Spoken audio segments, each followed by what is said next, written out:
آپ آپ کون ہیں؟ وہ ڈرتے ہوئے پوچھنے لگی۔ تمہارے بیٹے کا باپ ہوں میں، آریان خان زادہ۔ سامنے کھڑے شخص کی بات سن کر وہ سفید پڑ گئی، سانس جیسے سینے میں اٹک گئی ہو۔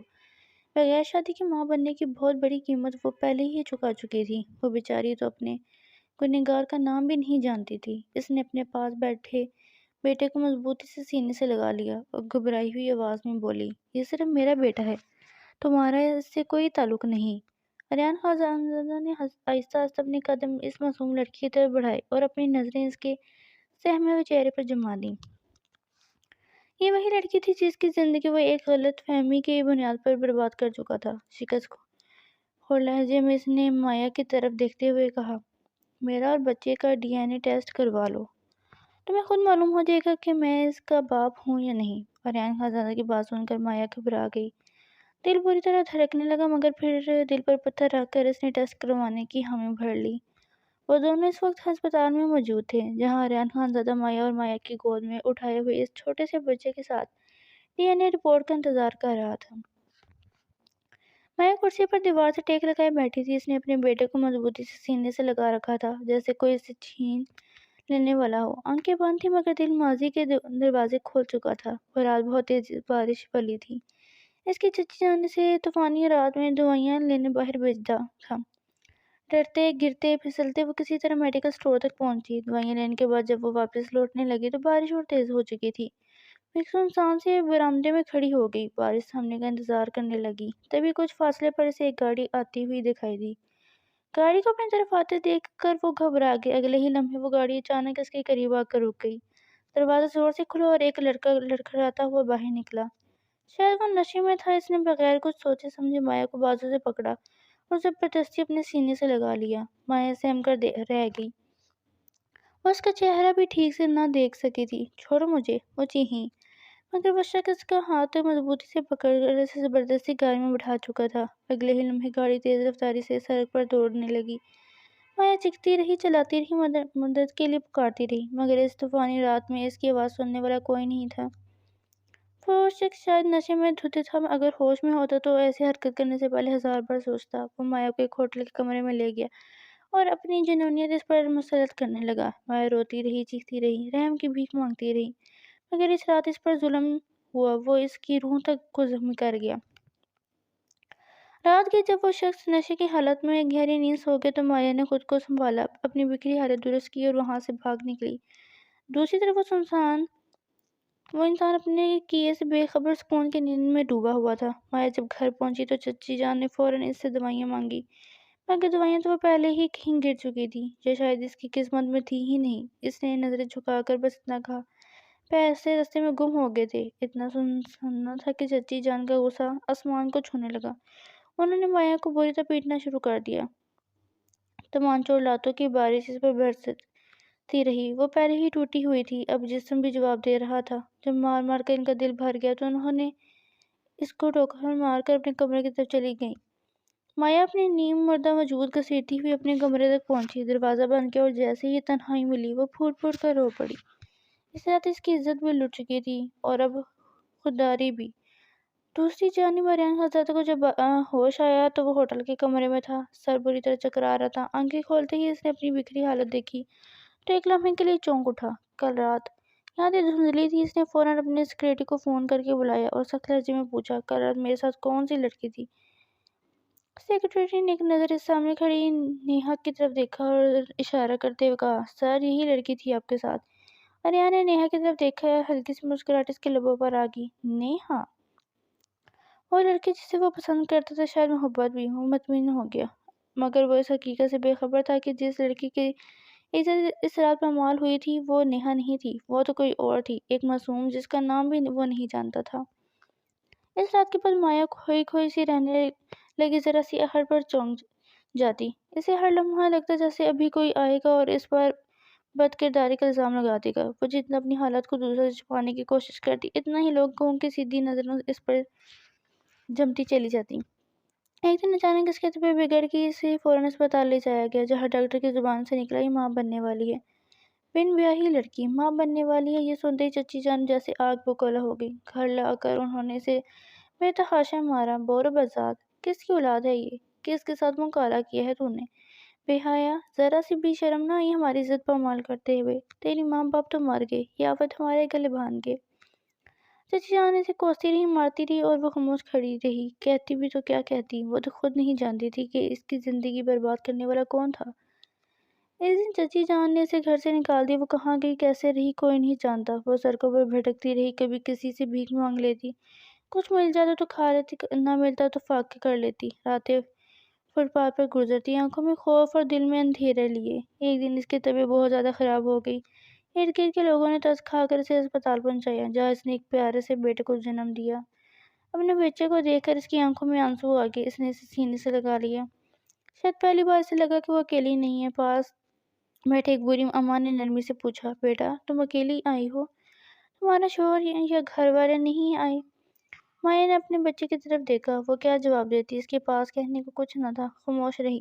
بوڑھی اماں نے دوبارہ پوچھا تو اس نے دھیمی آواز میں کہا، میرا کوئی نہیں، میرے شوہر کا انتقال ہو چکا ہے، نہ میرا کوئی گھر ہے نہ کوئی اپنا۔ یہ کہہ کر اس نے اپنے نامولود بیٹے کو اور مضبوطی سے سینے سے لگا لیا۔ بوڑھی اماں کا دل پگھل گیا۔ انہوں نے اسے اپنے ساتھ چلنے کی پیشکش کی۔ مایا کچھ دن ان کے ساتھ رہی، مگر قسمت کو شاید اس پر رحم نہ آنا منظور نہ تھا۔ چند ماہ بعد بوڑھی اماں کا انتقال ہو گیا اور اس نے وہ ٹھکانہ بھی چھوڑنا پڑا۔ پھر وہ دوبارہ سڑکوں پر آ کے اپنے ننھے سے بیٹے کو گود میں لیے۔ فٹ پاتھ پر اس کا گھر تھا، آسمان اس کی چھت، اور وہ لوگوں سے بھیک مانگتی۔ کچھ اچھے لوگ مل جاتے جو کھانا دیتے، مگر کچھ ایسے بھی ہوتے جو اس پر بری نظر ڈالتے۔ کوئی رات گزارنے کی پیشکش کرتا، کوئی طنز کے تیر چلاتا۔ وہ سب کچھ خاموشی سے سہتی رہتی۔ دیکھتے ہی دیکھتے ایک سال گزر گیا۔ ایک سال میں وہ بالکل بدل چکی تھی۔ چھوٹی چھوٹی باتوں پر رونے والی، ڈرنے اور سہم جانے والی مایا اب پتھر کی بن چکی تھی۔ آنکھوں کے آنسو جیسے سوکھ گئے تھے۔ دل میں اٹھنے والی ہر چیخ کو اس نے خاموش کی قبر میں دفن کرنا سیکھ لیا تھا۔ وہ اپنے بیٹے کے لیے ایک ڈھال بن گئی تھی۔ خود بھی بھوکھی رہ لیتی، مگر لوگوں کے پاؤں پکڑ کر، ان کے جوتے صاف کر کے، کسی کے آگے ہاتھ پھیلا کر وہ اپنے بیٹے کا پیٹ بھرنے کی کوشش کرتی۔ اس نے ذلت میں جینا سیکھ لیا تھا، صرف اپنے بچے کے لیے۔ پھر ایک سال بعد وہ شخص آیا، اپنے بیٹے کو اپنا کہنے کے لیے، میں اس کا باپ ہوں۔ اپنے سامنے کھڑے سوٹڈ بوٹڈ انسان کو دیکھ کر مایا گھبرا گئی تھی۔ اسے لگا جیسے یہ شخص اس کا واحد خوشی، اس کی سانس، اس کا بیٹا چھین لے گا۔ وہ لاشعوری طور پر بچے کو اور مضبوطی سے اپنے سینے سے لگا گئی۔ مگر جب اس شخص نے ڈی این اے ٹیسٹ کی بات کی تو وہ چونک گئی۔ اس کے دل میں سوال برسوں سے زندہ تھا، وہ کون تھا جس نے اس کی زندگی برباد کی؟ وہ بھی جاننا چاہتی تھی، اس لیے اس نے دل پر پتھر رکھ کر ڈی این اے ٹیسٹ کروانے کی ہمیں بھر لی۔ اور اب وہ دونوں اسپتال میں بیٹھے ڈاکٹر کی رپورٹ کا انتظار کر رہے تھے۔ خاموشی عجیب سی تھی۔ مایا کی نظریں جھکی ہوئی تھیں، جبکہ آریان خانزادہ وقفے سے اس کی طرف دیکھ رہا تھا، جیسے اپنے ہی کیے کا حساب مانگ رہا ہو۔ کمرے کے دروازے کے باہر قدموں کی آہٹ گونجی۔ کچھ ہی دیر میں ڈاکٹر کمرے میں داخل ہوا۔ اس کے ہاتھ میں رپورٹ تھی۔ کمرے کی فضا جیسے سانس روک کے کھڑی تھی۔ D N a report positive I ہے۔ ڈاکٹر کے الفاظ نے آریان اور نیہال دونوں کے سروں پر جیسے بم گرا دیا۔ مطلب یہ بچہ آریان خانزادہ کا ہی بیٹا ہے؟ یہ سنتے ہی مایا کی آنکھوں سے آنسو بہنے لگے۔ اس نے لرزتی نگاہوں سے آریان کی طرف دیکھا۔ اگلے ہی لمحے وہ اٹھ کر اس کے قریب آئی اور اس کی قمیض کا گریباں پکڑ لیا۔ کیوں کیا آپ نے میرے ساتھ یہ سب؟ اس کی آواز چیخ میں بدل چکی تھی۔ آریان نظریں جھکائے کھڑا تھا۔ شرمندگی اس کے چہرے سے عیاں تھی۔ اس کے پاس کہنے کو کچھ نہ تھا۔ وہ مایا وہیں فرش پر بیٹھ گئی اور رونے لگی۔ اس کے کمرے کی خاموشی کو چیر رہی تھی۔ آریان نے خود کو سنبھالا اور آہستہ سے اس کے قریب آیا۔ مایا، اس وقت میں اپنے ہوش و حواس میں نہیں تھا، میں نشے میں تھا۔ مجھے خود نہیں معلوم تھا کہ میں کیا کر رہا ہوں۔ بس۔ مایا نے چیخ کر اسے روک دیا۔ مجھے نہیں سننا کوئی صفائی۔ آپ نے میری زندگی برباد کر دی، تباہ کر دیا مجھے۔ آریان نے گہری سانس لی، پھر دھیمی آواز میں کہا، میں تم سے اور اپنے بیٹے سے معافی مانگتا ہوں۔ میں تم دونوں کی ذمہ داری اٹھانے کے لیے تیار ہوں۔ بس ایک موقع دو مجھے، پلیز ایک موقع۔ مجھے آپ کی کوئی موقع نہیں دینا۔ مایا نے فوراً جواب دیا، نہ مجھے یہاں رکنا ہے۔ یہ صرف میرا بیٹا ہے، صرف میرا۔ وہ اپنے بیٹے کو گود میں اٹھائے دروازے کی طرف بڑھنے لگی۔ پیچھے سے آریان کی آواز آئی، تو کیا پھر اسے سڑکوں پر بیٹھ کر پالو گی؟ کیا چاہتی ہو کہ تمہارا بیٹا بھی وہی ذلت بھری زندگی گزارے؟ ایک موقع دے کر دیکھو، کیوں نہیں لیتی؟ کم سے کم میری بات تو سن لو۔ مایا کے قدم رک گئے۔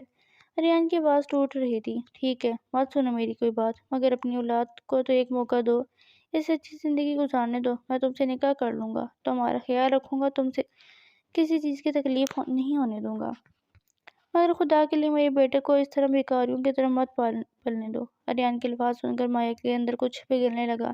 اس نے اپنی گود میں سوئے ہوئے اپنے خوبرو بیٹے کی طرف دیکھا، پھر آریان کی طرف۔ کچھ لمحوں کی خاموشی کے بعد اس نے آنسو صاف کیے۔ یہ فیصلہ اس کے لیے نہیں تھا، اپنے بیٹے کے لیے تھا۔ وہ خاموشی سے آریان کے ساتھ چل پڑی۔ آریان مایا کو اپنے گھر لے آیا تھا، اس نے اسے ہر سہولت دی، ہر طرح سے اس کا خیال رکھا۔ اپنے بیٹے کو پا کر آریان کو یوں محسوس ہوا جیسے اس کی زندگی میں برسوں بعد سکون اتر آیا ہو۔ ایک رات جب وہ کام سے واپس آیا تو مایا اس کے لیے کھانا ڈائننگ ٹیبل پر رکھ کر چپ چاپ جانے لگی۔ اچانک آریان نے اس کا ہاتھ پکڑ کر اسے روک لیا۔ کیا تم مجھ سے نکاح کرو گی؟ آریان کے اس انداز اور سوال پر مایا نے حیرت سے اس کی طرف دیکھا۔ آریان نے گہری سانس لی اور کہنا شروع کیا، اس رات میرے دوستوں نے میری مشروب میں نشے آور دوا ملا دی تھی۔ اس کے بعد مجھے کچھ ہوش نہ رہا۔ میں یہ سمجھتا رہا کہ تم میری گرل فرینڈ ہو، اسی لیے میں نے تمہارے ساتھ وہ سلوک کیا۔ صبح جب آنکھ کھلی تو میں نے اپنی سیکرٹری سے تمہارے بارے میں پوچھا، مگر اس نے بتایا کہ وہ رات میں نے اپنی گرل فرینڈ کے ساتھ گزاری ہے۔ میں مطمئن ہو گیا کہ میں نے کسی اور کے ساتھ کوئی غلطی نہیں کی، اور پھر میں بزنس کے سلسلے میں بیرون ملک چلا گیا۔ کچھ عرصے پہلے جب واپس آیا تو ایک کا سگنل پر تمہیں بچے کو گود میں اٹھائے بھیک مانگتے دیکھا۔ تمہیں دیکھ کر میرے قدموں تلے زمین نکل گئی۔ اسی وقت مجھے حقیقت کا پتہ چلا۔ میری سیکرٹری نے اعتراف کیا کہ اس نے میری گرل فرینڈ کے کہنے پر مجھ سے جھوٹ بولا تھا۔ اس رات تمہارے ساتھ زیادتی ہوئی اور میں سچ سے بے خبر رہا۔ جب میں نے تمہارے بارے میں مزید معلومات حاصل کی تو مجھے اندازہ ہوا کہ میری لا علمی اور غلطی کی وجہ سے تمہیں کن حالات سے گزرنا پڑا۔ میں تمہیں اپنانا چاہتا تھا، اپنے بیٹے کو اپنا نام دینا چاہتا تھا، اسی لیے میں تمہیں یہاں اپنے ساتھ لے آیا ہوں۔ میں تم سے وعدہ کرتا ہوں مایا، میں تمہارے ہر طرح سے خیال رکھوں گا، تمہیں کبھی کسی تکلیف کا سامنا نہیں کرنے دوں گا۔ آریان خانزادہ کی باتیں سن کر مایا کی آنکھوں میں آنسو آ گئے۔ اتنے عرصے میں وہ سمجھ چکی تھی کہ آریان خانزادہ دل کا برا نہیں ہے، وہ کسی کا برا سوچ سکتا ہے۔ اس کی آنکھوں میں سچائی اور پشیمانی صاف جھلک رہی تھی۔ مایا نے دھیرے سے اس کی آنکھوں میں دیکھا اور ہاں کر دی، نکاح کے لیے ہاں کر دی۔ آریان خان زادہ نے محبت سے اس کا ہاتھ اپنے ہونٹوں سے لگا